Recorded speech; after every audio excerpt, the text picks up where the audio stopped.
तो जी शुरू करते हैं। फैज़ाबाद धरने केस के बारे में जनाब सुप्रीम कोर्ट का आज एक वो फैसला आया है, कमीशन बना दिया गया है और उस कमीशन को काफ़ी बड़े-बड़े इख्तियारात दे दिए गए हैं, और यानी कि ऐसे इख्तियारात दे दिए गए हैं जो लगता नहीं है कि ये इस्तेमाल हो सकेंगे।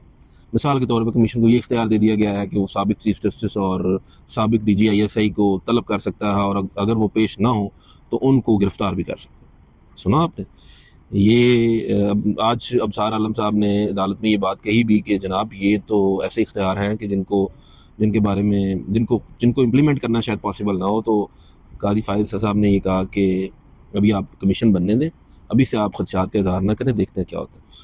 तो अल्लाह करे जी कि ये फ़ैसला जो है ये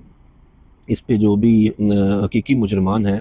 जिन लोगों ने मुंतखब हुकूमत का तख्ता उलटने के लिए और मुंतखब हुकूमत को नीचा दिखाने के लिए एक जाली सा धरना किया। आपको याद होगा फैज़ाबाद धरने के अंदर वो याद है ना, जब पुलिस को भी चंगी चपेड़ें पड़ रही थी और मुजाहिरीन पुलिस पे गालिब आ गए थे, और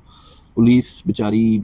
को समझ नहीं आ रही थी कि क्या करना है। और फिर जब उनकी फतह हो गई थी तो फिर एक मुआहदा हुआ था जिसमें जनरल फैज़ साहब ने बड़ा इसरार करके साइन किए थे कि नहीं जी इसमें साइन मैंने भी करने हैं। और उस साइन करने के बाद फिर जब मुजाहिरीन के वापस जाने की बारी आई थी तो उनको 1,000 रुपया भी दिया गया था। तो मैं तमाम तहरीक इंसाफ के जो हमारे दोस्त हैं उनसे भी गुजारिश करूँगा कि ये आप बुनियादी तौर पे इस बात को समझें कि पाकिस्तान की फ़ौज की सियासत में किसी भी तरह की जो दखल अंदाज़ी है, अगर आप इस मौक़िफ़ के साथ खड़े हो जाएंगे तो वक्त जल्दी आएगा कि खान साहब जो हैं वो भी एक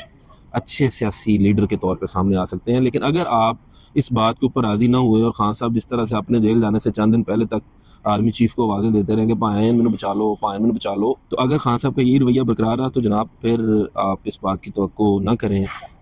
कि खान साहब एनी टाइम सून वो किसी अच्छी फ़िज़ा में सांस ले सकेंगे। बहरहाल पाकिस्तान को एंटी इस्टेब्लिशमेंट, और एंटी इस्टेब्लिशमेंट से मेरी मुराद ये है कि फ़ौज की सियासत में मुदाखलत के ख़िलाफ़ बात करने वाले और उस नहज पे सोचने वाले और पार्लियामेंट की सुप्रीमेसी पे यकीन रखने वाले जो सियासतदान हैं, बहरहाल पाकिस्तान को ऐसे सियासतदानों की ज़रूरत है और उन्हीं सियासतदानों को आगे चलना चाहिए।